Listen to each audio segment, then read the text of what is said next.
美国高喊对华脱钩，接着两大高官访华，背后对中国有什么阴谋呢？我国对此又是什么态度？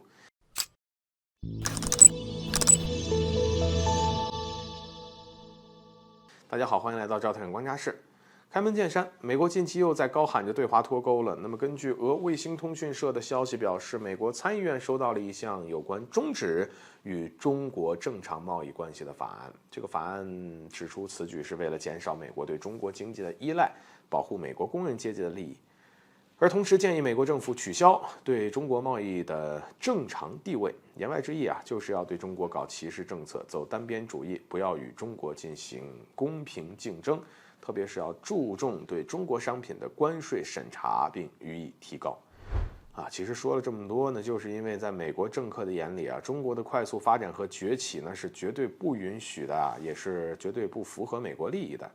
原因就是在于美国逐渐发现，随着经济全球化和世界多极化的深入推进，美国所能获利的这个空间是越来越小。不论是在亚洲、欧洲、非洲等地区，中国商品和技术竞争力也在不断的赶超美国。我们就拿 5G 通讯来说，华为、中兴的技术早已经领先全球，并在全世界各地推广使用。可这就触碰了美国的核心利益因为过去这一类专利是牢牢掌握在美国的手上，现在中国企业你却能够抢占美国在全球的市场所以就有了后续美国政府做出对华为高管异地拘捕的荒唐举动。事实上，对华脱钩的动作呢，美国就没有停过。尤其是在美国前任总统特朗普时期达到顶峰，彼时的美国政府就频频增加以这个关税为借口随意制裁中国商品，但我国并未屈服，反而对美国施以同等的制裁。最后，美国也是伤敌1000，自损800，没有占到什么便宜。然而，就在美国国会想着如何对华脱钩之际，这美国政府却传出两大高官要访华的消息。法新社消息美国白宫发言人约翰科比表示，华盛顿正在与北京讨论关于美国财政部长耶伦和商务部长雷蒙多可能对中国进行的访问，并直言重点是探讨双方的经济议题。显然，美国经济两大巨头齐聚中国背后呢，必定是不简单。如果联系到近期美国多家银行倒闭和此前美国债务突破上限，我们或许能从中嗅到一丝阴谋，那就是美国试图对华脱钩是假，而企图通过绑定中国经济来拖中国下水，这才是真。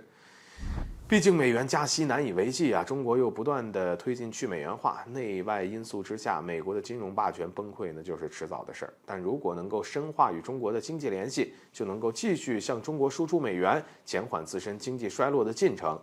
再不济呢也能拉着中国一起破产呗。毕竟中国对美国的贸易美债持有那也不是一个小数目。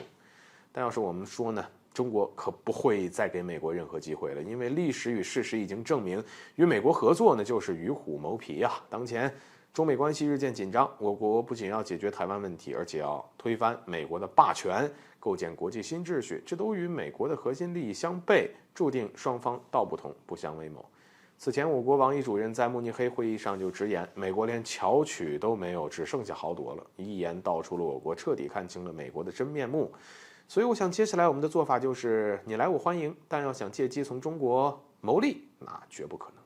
好了，本期节目就到这里，欢迎点赞转发，留下您的精彩评论。